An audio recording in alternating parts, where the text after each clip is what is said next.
Alors, à la fin, enfin, une pause en tout cas, il a dessiné 435 aquarelles, donc représentant grandeur nature, si possible, hein, les oiseaux, parce qu'il y a des oiseaux qui sont plus grands que ça. Donc, on parle de format double éléphant, ça c'est une référence nord-américaine. Donc, 67 centimètres de large, 1 mètre de haut. Donc, il part en canot avec des feuilles de papier de cette taille-là, ses boîtes de couleurs, et il remonte jusqu'au Labrador avec ce matériel dessiné, donc toutes les espèces d'oiseaux. Donc on nous dit que dans ces 435 aquarelles, il y a quand même 489 espèces d'oiseaux d'Amérique du Nord. Avec le plus possible de détails, on va regarder un petit peu ça. Alors voilà un exemple de ces livres. Alors ça c'est un livre imprimé, mais le livre imprimé a été fait grandeur nature. Donc voilà ce qu'il était capable de dessiner à l'autre bout du monde, hein. Parce qu'à l'époque c'était un peu ça quand même, hein. Donc quelque chose d'impressionnant. Alors, il essaye donc de respecter le plus possible, par exemple le mouvement. On voit quand même un décor ici, même si c'est s'estompe, mais il y a toujours un détail, une recherche de l'environnement. Donc le mouvement, euh, donc les décors apparaissent et c'est bien les décors naturels. Ce type d'oiseau vit dans ce type de décor. Il peut, chaque fois qu'il peut, il dessine mâle, femelle. Quand il y a le juvénile, il le dessine aussi. Et là également, on voit que cette sorte d'oiseau mange les glands, se retrouve, le décor est lié à l'oiseau. C'est pas un décor esthétique. Donc c'est là qu'on découvre, par exemple, la nourriture. Donc là, on voit, il y a un juvénile, il y a probablement le mâle, la femelle et le juvénile, hein. Et donc là, on voit le type de nourriture. Alors, il y a des races qui ont complètement disparu. Donc ça, c'est une race de pique-bois pour parler français, pour parler québécois ou de pivert pour parler français. Je ne sais pas laquelle c'est, mais donc apparemment, il n'y en a plus. Également, un oiseau hyper important à l'époque en Amérique du Nord, qu'il appelle la tourte voyageuse, je ne sais pas s'il y a eu un nom scientifique après. C'était un oiseau grégaire, mais hyper nombreuse. Donc, un vol, ou voilier, pour parler québécois, était estimé à plusieurs milliards d'individus et coupait la lumière comme une éclipse. Alors d'après Audubon, ça pouvait durer plusieurs jours, ça c'est peut-être un petit peu optimiste, mais c'est un oiseau qui était bon à manger, malheureusement pour lui, donc chassé outrageusement, et on a des statistiques, un peu des chiffres. Près de Milwaukee, 2 millions d'individus furent vendus en 6 semaines. Donc on est vraiment au-delà des 100 oiseaux par jour tués par Audubon. Donc un vrai massacre. C'est un oiseau grégaire, quand il ne restera plus que quelques-uns, il va disparaître, il va mourir de lui-même, incapable de vivre à moins d'1 million d'individus. Alors, non seulement il y a un travail colossal en niveau quantité, mais il y a un travail d'une qualité inégalée. Donc on a quelques détails sur ce qu'il utilise. Donc il fait des contours à la mine de plomb. Donc on nous dit que c'est et qu'il utilise le pastel, l'huile, la gouache, le vernis dans certains cas, qui fait même des collages. Et que donc les peintures originales, hein, qui sont gardées, je ne sais pas trop dans quel musée, ont gardé leur éclat. Alors je pense qu'ils sont mis à l'abri du soleil quand même, mais euh, c'est pas jeune, hein. Son œuvre écrite est également très importante. Elle est assez volumineuse, on va voir plus loin qu'il y a 3500 pages, donc faut les lire, hein. Euh, mais là-dedans, il va décrire des races disparues, donc on va trouver des dessins et des descriptions des races qui ont disparu. Et donc, c'est le premier, je l'ai dit tout à l'heure, à essayer de sensibiliser le public à la conservation de la nature. Alors, bien évidemment, hein, il y a des gens qui, euh, on dirait qu'ils sont incapables de créer quoi que ce soit. La seule chose qu'ils sachent faire, c'est trouver ce qui ne va pas dans ce qu'ont fait les autres. Donc, ceux qui ont détaillé tous ces dessins se sont aperçus de quelques petites erreurs. Donc, une pigargue immature qui a été prise pour un autre oiseau. Euh, Faut voir qu'à l'époque, il n'y avait pas de référence, hein. Ils ne pouvaient pas prendre le guide des oiseaux du Québec, hein, pour prendre des comparaisons. Il n'arrive pas à se faire publier aux États-Unis. Euh, il a un gros détracteur aux États-Unis, qui est quelqu'un d'influent, Alexander Wilson. Ce qui s'est passé avec Alexander Wilson, c'est que c'est un gars qui, avant Audubon, avait commencé à faire des dessins d'oiseaux. Mais l'ancienne méthode, c'est-à-dire des oiseaux morts, euh, donc pas d'une grande qualité. Cet Alexander Wilson cherchait des commanditaires. Et il est venu voir Audubon dans une de ses boutiques en lui montrant ses dessins. C'est là qu'Audubon s'est dit, mais moi je suis capable de faire beaucoup mieux. Et c'est ça qui a aidé Audubon à se lancer. Sauf qu'Alexander Wilson l'a très mal pris, et comme il était influent, a passé sa vie à dénigrer Audubon et à le dénigrer au niveau des États-Unis. Ce qui fait qu'il n'a jamais trouvé de commanditaire enfin, au départ, aux États-Unis. Donc, qu'est-ce qu'il fait? Il part pour l'Angleterre, il fait un petit tour par la France. Voilà un dessin d'Audubon à l'époque. Alors, il se promenait pas à Londres comme ça, hein. Mais il est accueilli un peu partout, euh, donc notamment à l'Académie des sciences. Il est apprécié dans la haute société. En fait, ça leur fait une distraction. Quelqu'un qui a voyagé en canot dans l'Amérique du Nord et qui vient les voir, euh, bon, en plus c'est un beau parleur, il sait raconter, donc ça se passe bien.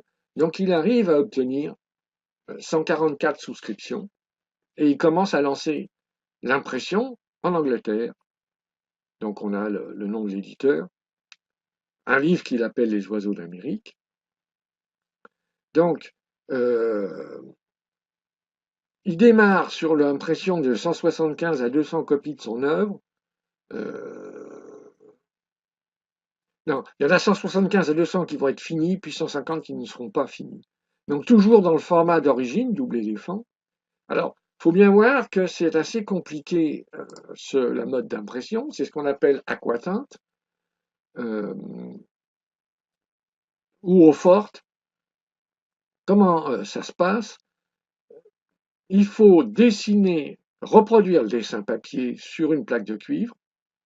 À l'aide d'acide, on creuse les parties qui seront à peindre et ça permet d'imprimer finalement les contours.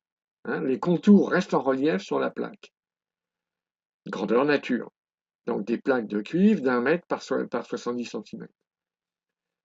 Derrière, on est capable d'imprimer les contours sur du papier, mais ensuite, des peintres spécialisés vont peindre chaque plaque, une à une, pas chaque page de papier. Donc, dans les exemplaires imprimés, chacun est légèrement différent. Bien sûr que le peintre essaye de faire la même chose à chaque fois, mais d'ailleurs, c'est pas forcément le même peintre qui a peint le même oiseau dans tous les livres. Alors, pendant ce temps, hein, puisque l'impression, on l'a vu précédemment, oui, sauf qu'il fallait reculer. Donc, ça dure plusieurs années, ça se finit en 1838. Donc, pendant ce temps, qu'est-ce qu'il fait? Ben, il écrit. Donc, ces fameux écrits de 3500 pages, euh, comme c'est pas un scientifique, en plus l'anglais, c'est pas sa langue naturelle, hein, puisque sa langue maternelle, il est né en France, il a été en Angleterre, enfin aux États-Unis à 18 ans. Donc, il se fait aider par un scientifique anglais, enfin écossais plus précisément. Donc, on a le nom ici, je ne le prononce pas parce que je n'y arriverai pas. Qui apporte la connaissance scientifique, la rigueur d'un scientifique dans ses écrits qui sont un peu romanesques. Et donc, ça donne une grande qualité au résultat final. Donc, il fait ça pendant qu'il surveille l'impression avec des voyages, hein, États-Unis, Angleterre. Donc, finalement, il a trouvé réellement 151 souscripteurs à 1000 $ de l'époque. 1000 $ de l'époque, on nous dit que c'était le salaire moyen annuel. Alors, je ne sais pas au Canada quel est le salaire moyen annuel en ce moment. Si on parle par exemple de 40 000 $, ça veut dire 4 millions de dollars, mais en même temps, on voit que ça lui a coûté 100 000 dollars. Et il a vécu 8 ans. Alors heureusement qu'il a travaillé pendant ces 8 ans pour subvenir à ses besoins, mais il est clair que s'il avait emprunté cet argent-là au départ pendant 8 ans, il n'aurait rien gagné. Donc finalement, une œuvre colossale d'une grande qualité, euh, mais qui ne lui apporte pas la richesse. Par contre, il finit par comprendre, il retourne aux États-Unis, et là, il fait une version 10 fois moins chère, plus petite, nettement plus petite, 16 cm par 25, et surtout en utilisant un mode d'impression meilleur marché, la lithographie. Alors, la différence, c'est qu'au lieu de graver du cuivre, on grave une pierre facile à graver. Euh, Ce qui donne comment dire, un moule finalement pour imprimer, qui s'use plus vite, mais qui coûte beaucoup moins cher. Donc ça diminue les coûts. Donc ça lui rapporte réellement. Il vend très très vite 300 premiers exemplaires, donc pas besoin d'emprunter de l'argent pour continuer l'impression. Et finalement, il en vend 1200. Donc 1200 à 100 dollars de l'époque. Et donc là, il commence à avoir un petit peu d'argent. Donc il s'achète une propriété dans l'Hudson qui est connue, qui devient Audubon Park, excusez-moi, qui fait partie donc de la société Audubon. Ayant terminé un petit peu le travail avec les oiseaux, ce que j'ai oublié de dire, c'est que dans la publication aux États-Unis, il a rajouté 17 espèces qui ne sont pas dans le grand format. Et donc, il s'intéresse aux mammifères. Il écrit également un livre. Il fait quand même 150 lithographies, alors un peu plus petites. Il s'est fatigué, donc il a diminué de taille, d'à peu près la moitié. Ces livres-là, enfin ce livre-là est terminé par sa femme et ses fils, parce qu'il meurt avant. Donc voilà un des dessins de mammifères. Donc là, on reconnaît bien, ça n'a pas vraiment changé. Il devient progressivement aveugle, donc il vit reclus chez lui et meurt à 65 ans. Son fils aîné, qui tient bien de son père finalement, part en expédition pour trouver de l'or, mais comme c'est un peu un rêveur comme son père, bah, il revient et il a plongé toute la famille dans la faillite. En fait. Plus personne ne veut éditer le livre. En fait, les gens qui pouvaient en acheter en ont déjà acheté. Et on est réduit à vendre les plaques de cuivre pour le prix du cuivre. Et quand on commence à fondre les plaques.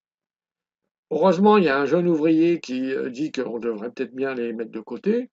Et seulement 75 plaques sur les 400, je ne sais plus combien, sont sauvegardées.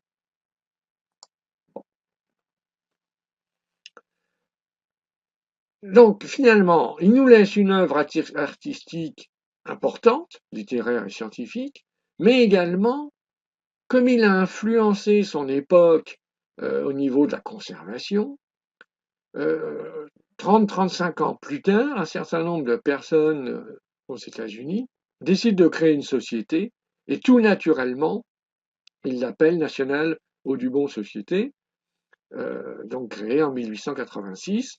Donc qui existe toujours. Alors aujourd'hui, c'est il y a 2 ans à peu près que j'ai fait cette présentation. Il y a encore 600 000 membres. On gère donc une centaine de sanctuaires et un gros travail dans les écoles. Bon, donc,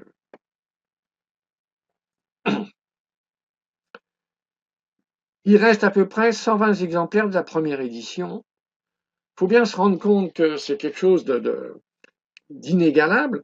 Le 7 décembre, il y a un exemplaire, le 7 décembre 2010, un exemplaire s'est vendu 8,6 millions d'euros. En dollars canadiens, il faut multiplier par 1,6. C'est environ 13 millions de dollars canadiens pour un livre.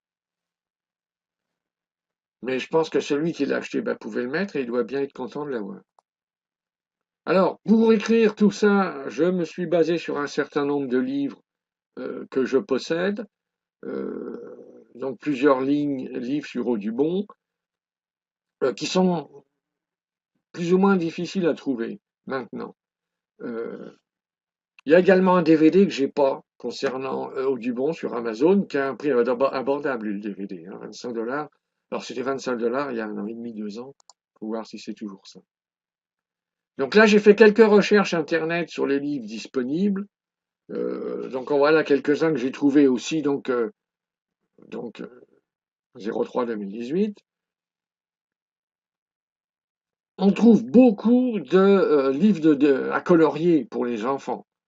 Si ça vous intéresse, ceux qui ont des enfants, ça, on en trouve des dizaines et des dizaines.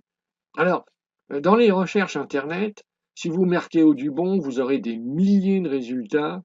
Il faut mettre quelque chose de plus précis qu'Audubon, parce que vous aurez tous les messages concernant la société Audubon. Donc, il faut être plus précis, demander book, demander. Alors, Internet, bien sûr, on voit rien. Ça, c'est PowerPoint. J'arrive pas à changer la couleur des liens Internet. Ce que j'ai mis en plus foncé, c'est un petit peu justement les critères de recherche qui permettent de trouver ces liens, parce qu'il faut surtout pas mettre Audubon tout. Donc il y a un oisonnette Audubon. Chez Wikipédia, il y a un gros article sur Audubon. Il y a un site Audubon FR de mémoire, je pense que c'est ce qui concerne la fameuse exposition qui a eu lieu il y a 1 an et demi, 2 ans. Ça aussi, je sais pas comment ça se prononce, mais c'est un site intéressant qui vend des posters. Donc ils ont probablement tous les posters d'Audubon, en tout cas beaucoup. Et ça permet de les visualiser, vous n'êtes pas obligé de les acheter, vous les faites défiler. C'est un moyen de regarder à l'écran des dessins d'Audubon gratuitement. Également, peut-être intéressant, voir le processus d'aquatinte donc, qui a été utilisé par Audubon. Alors, quelques dessins pour terminer cette présentation. Euh, tout ça, c'est des dessins que j'ai trouvés sur Internet.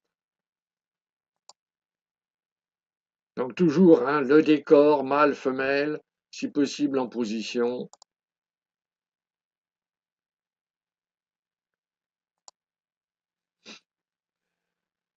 Donc avec une qualité de détail, faut imaginer que sur une grande feuille de papier, ça doit être impressionnant.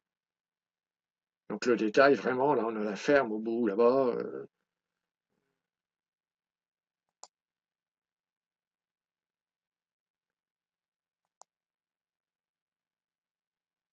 La patte en l'air, en train de crier, en train de s'envoler,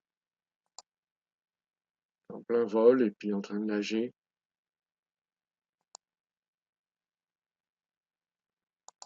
Donc toujours si possible, donc à la chasse.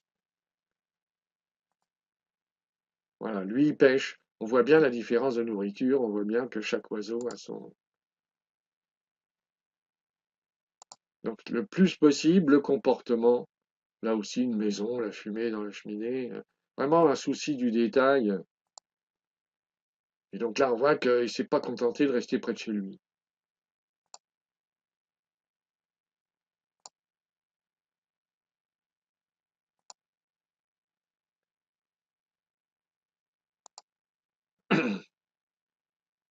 Donc là, on voit que c'est un oiseau nocturne, il est dessiné la nuit. Euh,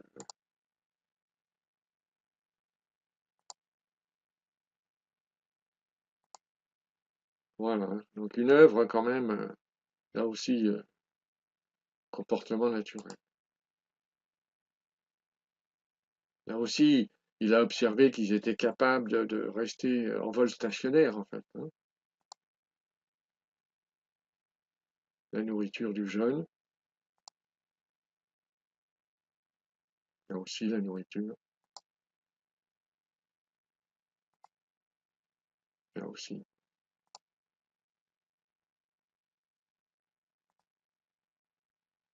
Avec carrément le nid. Bon, il y a des positions, euh, ça fait un peu statique quand même, mais un instantané pourrait donner ça, hein.